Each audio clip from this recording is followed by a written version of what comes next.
Hello, Ryan here, aka Mac, and welcome. In this video, I go through the latest leaked Evocati patch notes. Firstly, a big thank you to all of my patrons and channel members for allowing me to do what I do. And secondly, regarding the Mantis giveaway, it is a standalone ship, not a game package. I got that wrong. I do apologise, but it is for a RSI Mantis standalone ship, and all you have to do is be a subscriber and just comment below, letting me know what you're excited for 3.10.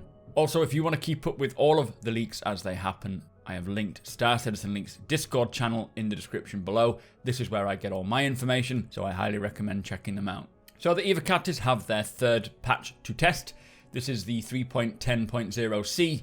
With this patch, Cloud Imperium are specifically tracking down issues with players getting extremely long loading times and error messages while joining the PU, and they have put extra logging into this build to help track down the problem. They said they will monitor this patch for stability overnight and may take down the servers if it provides to be not stable enough, but this was last night. So far, the patch still seems to be up from what I understand. So as usual, this patch doesn't contain everything yet. The testing focus is still very much with the ship flight in and out of atmosphere, the updated UI using the building blocks for all the flyable ships, high-speed combat changes and turret gameplay, but they have included the updated Origin M50. So for gameplay, they now have the lore system version 2, which is introducing new changes to the impounding mechanic. So if you're blocking a landing pad in a vehicle without permission to land, a message will appear on the visor UI of every player who is on board your ship, and it will include a timer that'll count down until that ship is impounded. There are other actions that can cause an impounding, and they are pad obstruction or reckless operation of a vehicle, and each carry different impounding times and fines, allowing, for example, lighter penalties for maybe just blocking pads versus higher penalties for pad ramming. It is nice to see them expand on this system and create a little more defined punishments for those who accidentally cause a problem versus those who are intentionally causing problems. So for ships and vehicles, as I say, the Origin M50 improvements are in now.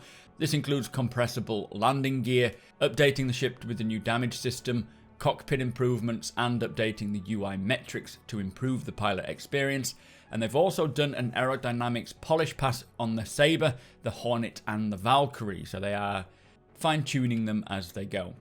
For weapons, they've done a visual polish pass on the Uberev pistol and Atkav sniper rifle shot visual effects, and they have removed the 2950 Invictus paints from the ships.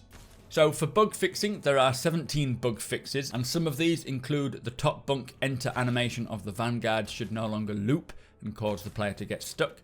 They have fixed multiple viz areas while looking into the open side doors of the Anvil Valkyrie. That basically means that you'll be able to see in, rather than it just being blank or whatever.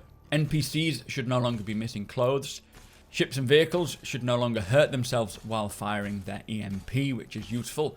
Targeting markers should no longer have incorrect screen positions when using ultra-wide or other aspect ratios, which is great news for those using larger monitors.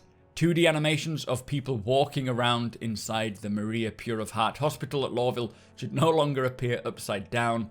This actually looks quite nice. It's just sort of to give a bit more of a lifelike quality to that hospital in Lorville, making it look like people are actually inside. The direct call FOIP camera view should no longer cover the end call UI.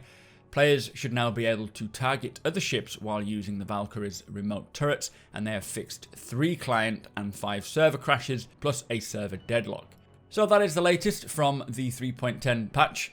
We still have no idea when it will transition into Wave 1. It is still with the Evocatis. My estimate would be, on the 20th today. So I would guess that it will be hopefully Wave 1 next week, then Wave 2 maybe, and then an open PTU on the 30th with a live release in July. That is what my estimates would be, and that is what it seems to sort of follow along with the latest few patches that we've had. So fingers crossed everything runs smoothly, and we'll be getting our hands on 3.10 as quick as possible.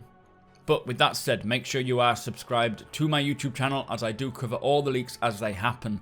Also, tick that notification bell so you know when my videos go live, and hit the like button if you are excited for 3.10. Come hang out with us over on twitch.tv/supermacbrothers, where I stream 4 days a week, and we always have a good laugh hanging out together. Thank you again to my patrons and channel members. Thank you for watching, and I'll see you next time.